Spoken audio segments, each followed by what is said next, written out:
कहीं ट्रेनें रोकी तो कहीं हाईवे जाम किया, कहीं स्कूल बंद करा दिए तो कहीं भयंकर आगजनी की। आखिर बुधवार को 14 घंटे के लिए भारत बंद क्यों बुलाया गया? भारत बंद का आह्वान किसने किया? क्या क्या बंद रहा और क्या क्या खुला रहा? कौन कौन से राजनीतिक दल सपोर्ट में रहे और कौन कौन से विरोध में रहे? आपको इस वीडियो में बताएंगे आपके मन में उठ रहे सभी सवालों के जवाब कि आखिर भारत बंद का आह्वान हुआ क्यों। बुधवार यानी 21 अगस्त को दलित और आदिवासी संगठनों ने भारत बंद का आह्वान किया, जिसका असर देश भर में देखने को मिला।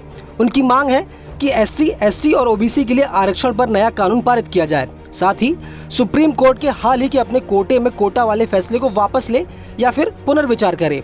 आरक्षण बचाओ संघर्ष समिति का कहना है कि यह फैसला अनुसूचित जाति और अनुसूचित जनजाति के संवैधानिक अधिकारों का हनन करता है। ऐसे में सवाल उठने लगे हैं कि आरक्षण पर सुप्रीम कोर्ट का वो फैसला क्या है जिसके खिलाफ विपक्ष लामबंद हो गया है और दलित आदिवासी संगठनों को सड़कों पर उतरने का समर्थन कर रहा है। दरअसल सुप्रीम कोर्ट में लंबे समय से नौकरियों में आरक्षण देने के लिए SC, ST वर्ग को सब कैटेगरी में रिजर्वेशन दिए जाने की मांग का मामला लंबे चल रहा था, जिसे लेकर सुप्रीम कोर्ट ने 1 अगस्त को बड़ा फैसला सुनाया।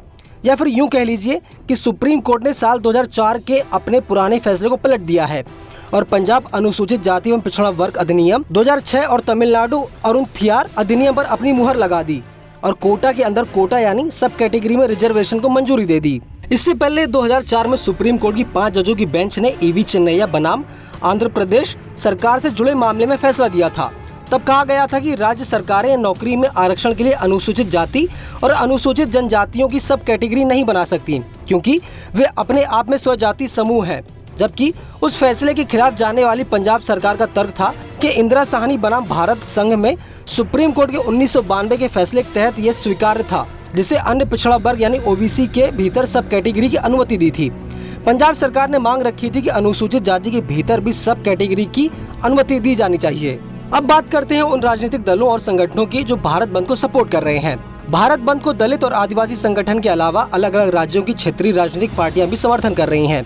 इनमें प्रमुख रूप से बहुजन समाज पार्टी यानी BSP, Bhim army, Azad Samaj party Kanshiram, Bharat आदिवासी पार्टी, बिहार में राष्ट्रीय जनता दल LJP-R समेत अन्य संगठनों के नाम शामिल हैं। कांग्रेस ने भी बंद का समर्थन किया है। इन संगठनों का कहना है कि सुप्रीम कोर्ट का फैसला आरक्षण के मूल सिद्धांतों के खिलाफ है और इसे वापस लिया जाना चाहिए। अब आपके मन में भी सवाल उठ रहा होगा कि भारत बंद के दौरान क्या क्या बंद रहेगा और क्या क्या खुला रहेगा। भारत बंद के दौरान अस्पताल, एम्बुलेंस और इमरजेंसी जैसी जरूरी सेवाएं सामान्य रूप से संचालित रहेंगी। सरकारी दफ्तर, पेट्रोल पंप, स्कूल, कॉलेज और बैंक भी खुले रह सकते हैं। सार्वजनिक परिवहन और रेल सेवाएं भी चालू रहेंगी। हालांकि बंद होने के संबंध में कोई आधिकारिक जानकारी नहीं दी गई है। मांस और शराब की दुकानों पर बंद का असर पड़ सकता है। बता दें कि भारत बंद को लेकर राजस्थान, उत्तर प्रदेश, बिहार, मध्य प्रदेश, झारखंड, छत्तीसगढ़ जैसे राज्यों में खासकर बंद का व्यापक असर देखने को मिल रहा है।